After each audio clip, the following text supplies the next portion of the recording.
Hello, welcome one and all. This is a very special sort of one-off video just to sort of finish up in regards to the Dragon Age RPG campaign we played. It's very much felt by me that,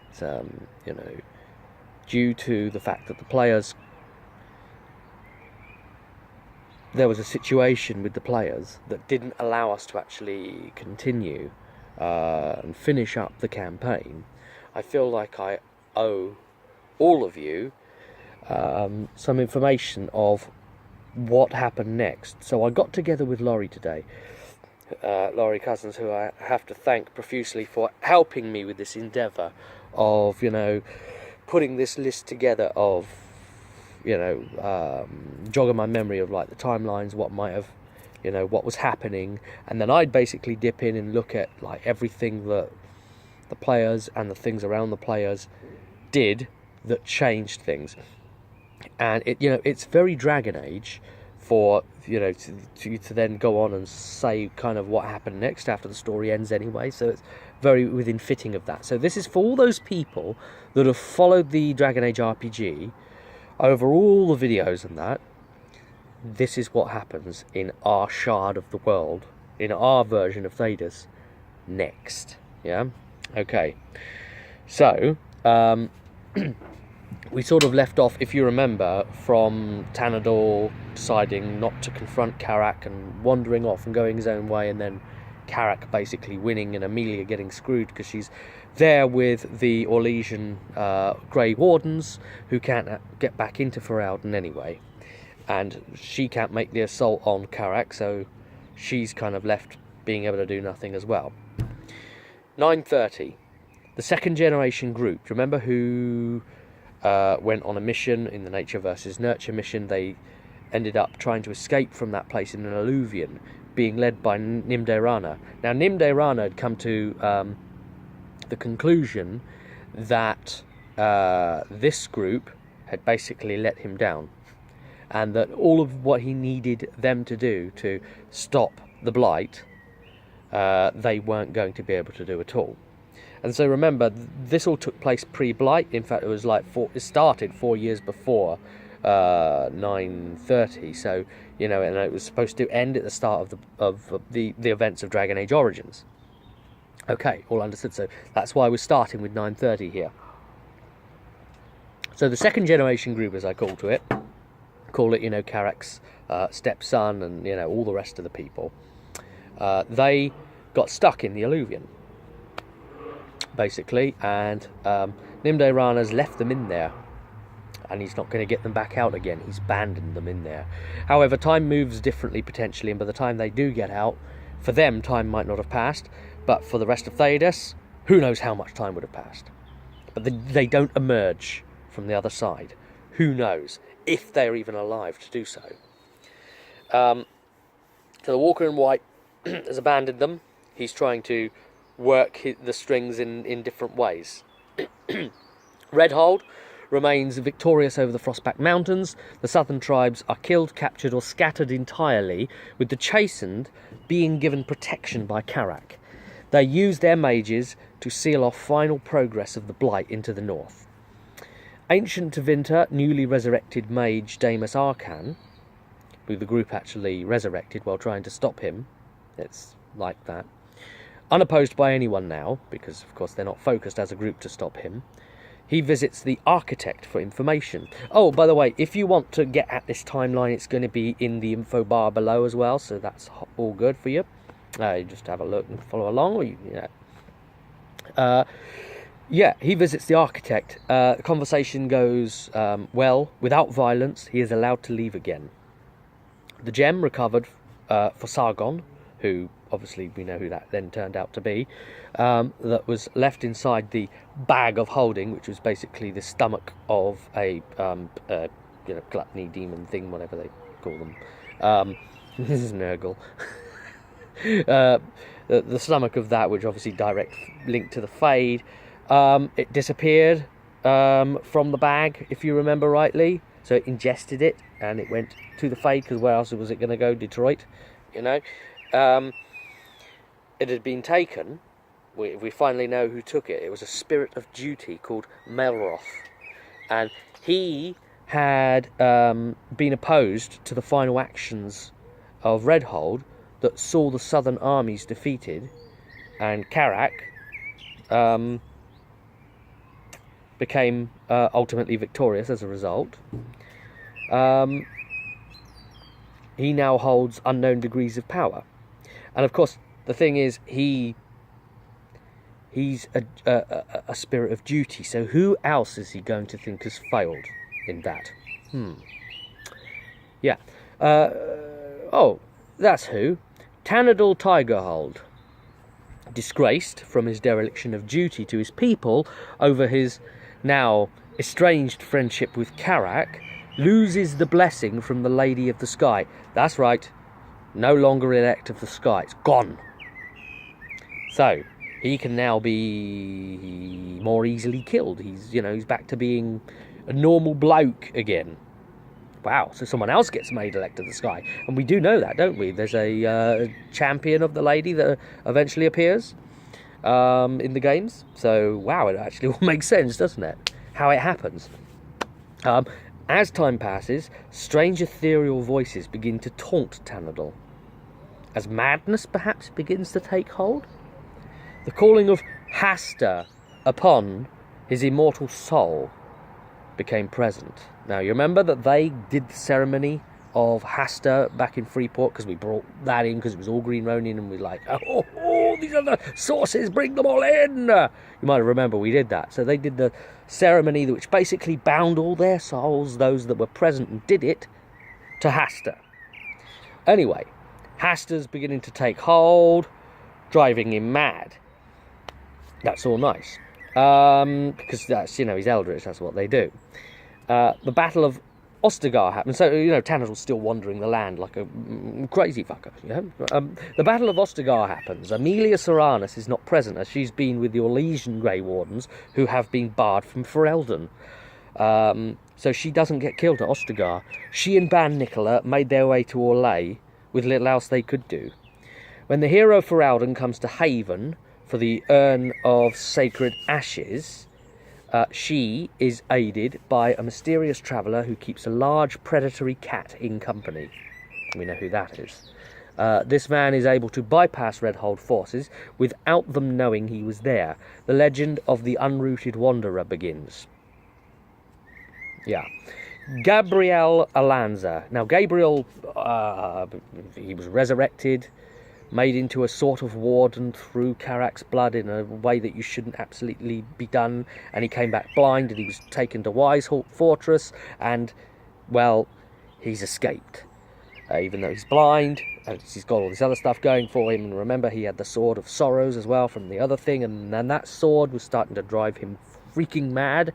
Anyway, and was, he's staying, hidden away in Orlais. Being around Battle of the Wardens was the last place he wanted to be, even if he'd have been allowed as an Orlesian warden. But of course, he's on the run from the Wardens now. So he's gone mad himself. Everyone's gone mad. Me as well. Gabriel's obsession over the pirate captain's cutlass deepens, tending him slower towards a kind of madness. What have we got? 9:31. Loghain is killed. The archdemon is slain after the Grey Warden gives her life. Alistair becomes king. Despite numerous requests for the return of his old sparring partner, Amelia, she does not come back to Ferelden, instead leaving for an unknown destination. Corypheus's power corrupts the already breaking mind of Gabriel Alanza to force his psyche to snap. He begins his own dark mission of duty, inspired by this old one's secret whispers. Costello, the Serpent Herald of Yig from Freeport, you might remember that whole thing, we're bringing it all in, secret race. You can't say they're not there because they're secretive, they're underground. Just ask David Icke. Remains captured and tortured by the ancient Tevinter mage, Damus Arcan. Yes, that's right. When Costello and the rest of the group went into Firetop Mountain because Final Fantasy conversion. More on that soon. look out for the next video on this. They went in there, and on his dying breath, he's like, Costello, I send you to my leader, dude. And it's Damus. Damus now has the Serpent Man, Herald of Yig. So he remains captured and tortured by Damus Arcan. 934.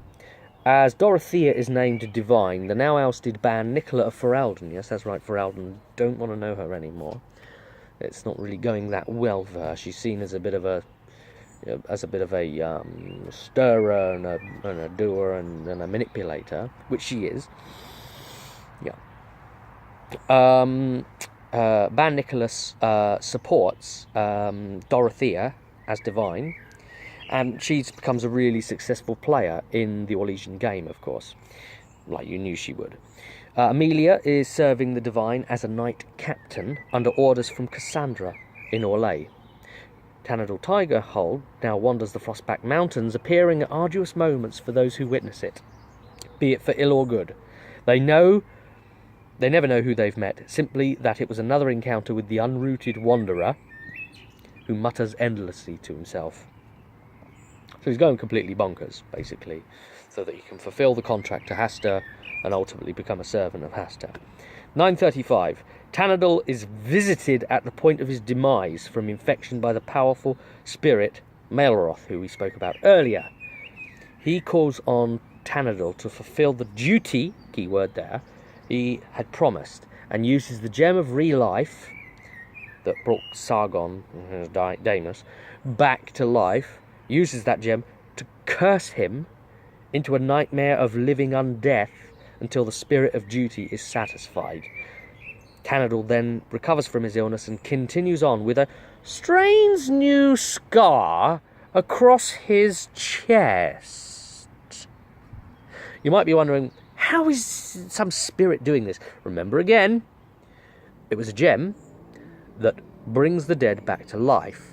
That gem physically made its way to the Fade, where a spirit got hold of it. That's bad news, guys. Right. 936. Damus Arcan learns how to extract lyrium from stone with just his hands. Yes, that's right.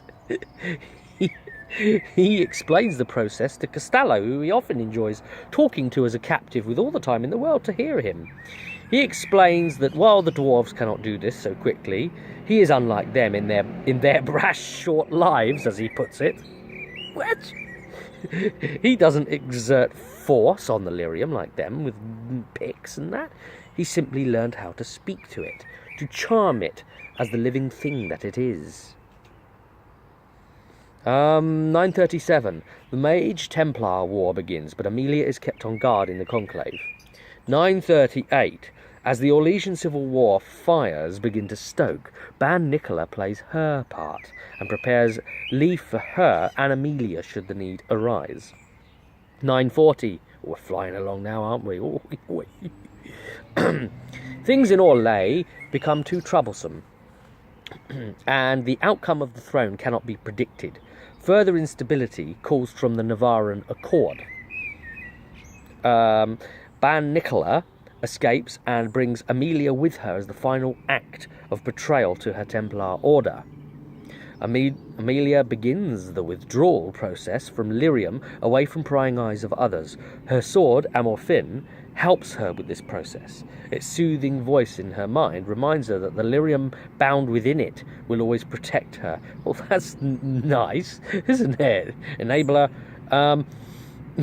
Even though it is lyrium laced and has killed Darkspawn, the sword never succumbed to the red taint. So it's touched Darkspawn, yet it's never succumbed. The sword is possessed by a spirit so old that it defies all definition, either because it has forgotten what it was, or has evolved into something different. So we've now explained what Amorfin is. 940, Circle of Magi disbanded. 941, breach created at Conclave. Justinia V dies, with only a lone survivor, who becomes eventually the Inquisitor, who is in this at Talvashoth. Damus Arcan visits Corypheus for advice on a matter that only he would have information on. Yes, just visit, hey, I'm coming round, put on the kettle, Corypheus. Man, oh man. There it is. The Inquisition recruits the mages, making them free. The Templars are fully recruited in their entirety by Corypheus. The unrooted wanderer is basically he appears to kill members of both sides. Yeah, that's nice. The Inquisition escapes Haven and makes for Skyhold. Karak deigns to allow their presence within his northern territory, only if they pay proper respect. The Inquisitor is advised by the new champion of the Lady, Skywatcher, who's replaced Tanador, to pay heed by way of exclusive purchase of all goods produced there, thus making Redhold more powerful, with exclusive trading rights. A war with Redhold is advised to be too costly right now. Of course, Redhold know that they'd like to really say no, so it's all about that politicianing, yeah? All the other traders make way for Skyhold, that were to come into Skyhold.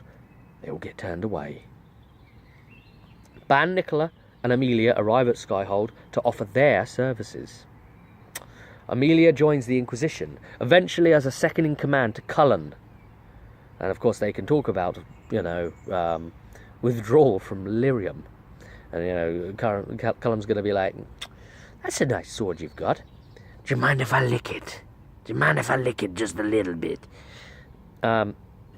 Amelia, of course, she's like, no, I lick it. I'm the only one allowed to lick it. Nicola becomes an advisor to the Inquisitor. Oh my God. Maybe not some inner circle shit, but an advisor. Or maybe she advises the advisors.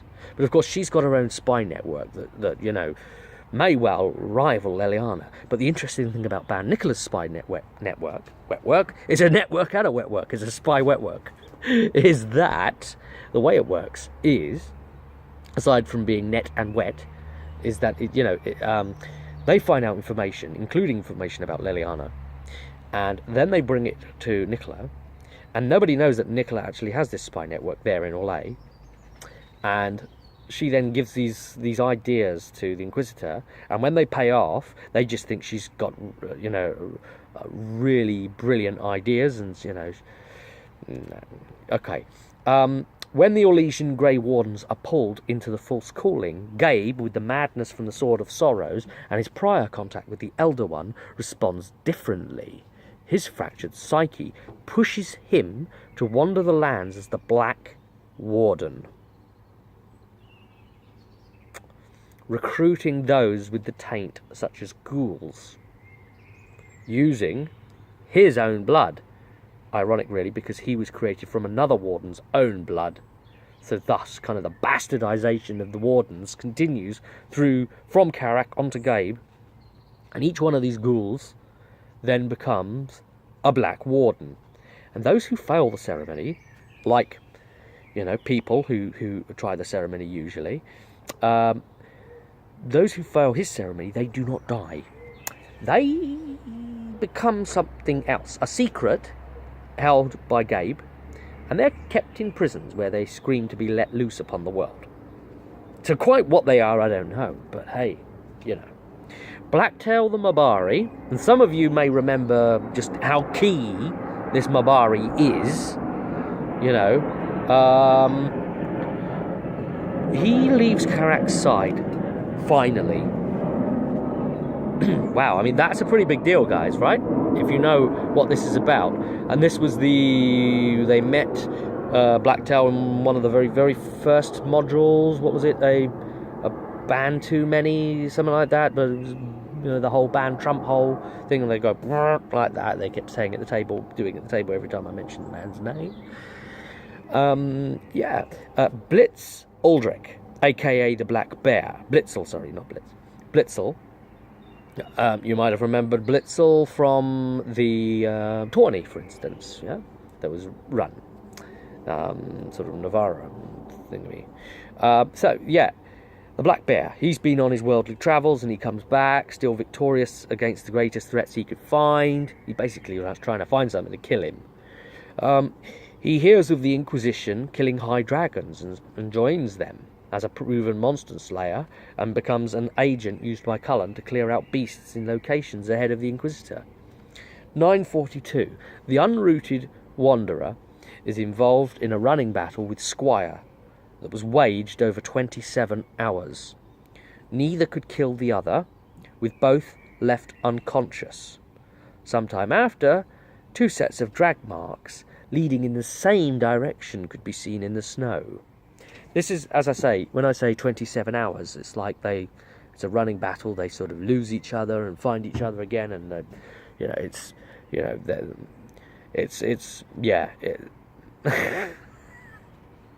they thought they'd killed each other. One had thought they'd killed the other one, and they walk away, and they catch up to them after like about an hour and a half, and it's like, I'm still your opponent, and they do it the other way around and tries walking away. No, I'm still alive. I'm your opponent. It's just like neither one of them can die. Oh my god! But the unconscious and someone's dragged them off. Oh no! What? Blacktail eventually turns up at Skyhold. Are you hearing this? Are you hearing this, Craig, who played Carrack? Are you hearing this? Taken in by the Inquisitor. Now, just as like a blaster here, remember, Blacktail is the one that controls Carrack. He's the one that basically has done all of this to make Redhold massive. Anyway, he's turned up at Skyhold. He saved the Inquisitor's life from an assassination attempt within the walls. Well, I guess who hired the assassin, guys? You think it could have been a shape-shifting dog? You reckon? And the Inquisitor says, "Oh, what a brilliant Mabari for saving my life. I'll take you in as my pet." Might know the significance of that. That's right, Blacktail is going after the Inquisitor. Oh dear. Because he's seen that Carrack isn't the best it can be now, so the Inquisitor's another step further of power. So he's gone after the Inquisitor, and, he's doing the process now of the Pet Master reversal spell thing over time. Okay. Bad news. Yeah. Corypheus defeated by the Inquisitor. Cassandra becomes a Define, restoring the Chantry to what it was before. The rest of the Inquisitor's companions return to their separate lives away from Skyhold affairs. Eventually they're going to come back again temporarily. We know later on with the DLC, blah, blah, blah. Yep. The Amelia takes Cassandra's place as the Inquisitor's shield. Ooh. Ban Nicola leaves, saying she will be in touch with Amelia when she is needed. Ban Nicola's up to something, and we haven't really gone into details on the list here. The list has got some typo shit on it as well, but if you've watched the video, then blame me, but this is more correct. But anyway, what Nicola has done, she's actually got the serpent's egg on her. Remember the egg? And that egg, she's maybe figured out how to make it hatch, so she's gone off and she has to do her things. She absolutely has to work on this right now. Because from what she's hearing from other things about what's going on, that egg is mass priority right now. So she's left to concentrate on it. She says she'll be back in touch with Amelia when she is needed. Blitzel takes the place left empty by the Iron Bull's departure, so he then joins alongside the Inquisitor. Carrack, now left without his Blacktail, begins to feel odd, as if something has changed inside him. It's like the beginnings of regret are there for everything he's done, and the loss of friendship with Tanadal, and all the deaths and the way it's all happened, and he can't quite understand, and it doesn't quite feel right. He decides, though, that he's come too far and done too much to seek redemption, however, and then he embraces the darkness. So is that question answered, then, of how much of the darkness, if you took Blacktail away, would then also be Carrack's darkness? And it turns out quite a bloody lot, actually. Or it's been conditioned into him now, so that even though he's not there, he brought out what was already sort of sitting there, as it so happened. At approximately 9:43, An Avar tribe attempts to release a dragon possessed by their god, Hakon Winter's Breath, one of the Avar gods. The Inquisitor turns up, stops them by slaying the dragon, with Redhold's aid. So, of course, they're friends, right? Just then, Karak's mages turn on the Inquisitor, forcing him to leave quickly. So, firing spells and doing all this. An alliance with Redhold lost. They couldn't quite save the dragon, even though it looked like that's what they were attempting to do. The spirit came free. What were they up to? Stonebearhold, in alliance with the Inquisition, make what's going to have to be long preparations to deal with Redhold themselves. And they're going to figure out how to try and build up to try and deal with Redhold, because somebody has to. Because look, Redhold's now turned on the Inquisitor. Oh my god! The Inquisitor remains busy with other problems, leaving Redhold to his allies and anyone else who says they'll help them. But still, no one's strong enough to actually take Redhold on. And, the Inquisitor's still reeling from his war, so he can't just jump straight into that. Amelia begins to have feelings, she thinks, for Blitzel, but is also confused by different but just as strong feelings for the Talvashoth Inquisitor. It's very, she's done all this growing up, yet she really hasn't grown up, Very naive in so many ways. She's just a bit dumb as well, She's got Laurie always blames it on that low cunning score of hers. Now it is. Karak reveals to his inner circle that he made preparations in advance of the Inquisitor's battle with the dragon to contain Hakon's spirit in a new vessel. He does not reveal to anyone what that vessel is. So it's possible that he's captured Hakon. 944. The Inquisition, and that's him without Blacktail. The Inquisition attends the Exalted Council. Events in Trespasser occur.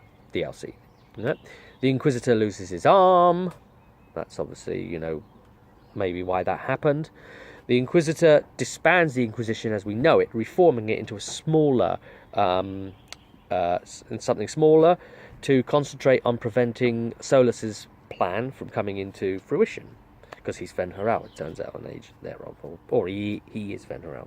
He's basically the wolf trickster in the form of an elf. After a heated argument about the Inquisition getting too soft, Blitzel leaves them to go hunting new dangers. Amelia feels torn, and Blitzel basically went as far as to say, well, look, will you fight me, Inquisitor? And the Inquisitor just refuses and says, right, that's it. You're the ultimate coward. I'm not staying. So Amelia feels pretty torn about this, but, she stays put for now. Cassandra as Divine Victoria, asks Amelia if she would consent to restarting the Seekers, having now built up a lot of trust with her, to make them better than they were. Amelia says she would really need to think about it, so she goes off alone, travelling to Soul Search. She needed the time too, as well, though, after having gotten too close to the Inquisitor for her own liking. Amelia wanders alone, without Ban Nicola to advise her currently, a state she has not experienced in over 10 years. She begins to remember her encounter with the Kunari long ago, her fight with Talus, and life advice from the then very young Arishok. This meeting, she realises, had a bigger effect on her than she realised, and she begins to consider finding her way to them, just as the Arishok predicted she would. She is split whether to take up Cassandra's offer or find what the Way of the Kun holds for herself. Damus Arcan sacrifices much, using ancient Tevinter practices to open the way into the realm of the holy god spirit Yig. I mean, what did he have to sacrifice to pull that off? Essentially, it's a subdomain of the Fade, a side pocket of the Fade, but still a place close by. By being there, Damus corrupted the land. A furious battle between he and Yig took place, but ultimately Yig could not do the mage direct harm, for this was not his way. Yig could only intervene indirectly, but after giving chase for what felt like 6 days across the realm, for time moves differently here, Damus brought Yig back to Thadus in chains of living lyrium, which obeyed his command. Then from his lair, Damus begins to torture and interrogate Yig, the once god, now physical man, made whole, who could be heard screaming down the hallways. The sound of this sent his devotee, Castello, insane with grief. That catches us right up to the very end and right pushes past all the DLC of Inquisition and right past the DLC of Inquisition, just a bit beyond it, so that, you know, we're level now with all the games. That's where we are, guys. You know, I hope you've enjoyed that wild catch-up ride. Is there anything there that surprised you? Anything you didn't think would happen? Any kind of ways you thought certain characters and things would go that completely didn't? You know, is Damus worse than you thought he is? Or does this all sounding about right? He should have really been killed and stopped from getting this powerful. But, you know, it's that the fact that the big bad just keeps learning. So leave a comment below, you know, if there's anything on your mind about any of this that happened. And, you know, I hope that this has helped some of you to sort of come to a stronger kind of ending to our campaign, which, you know, ultimately really didn't have that, did it? So, until next time, I'll see you at the table.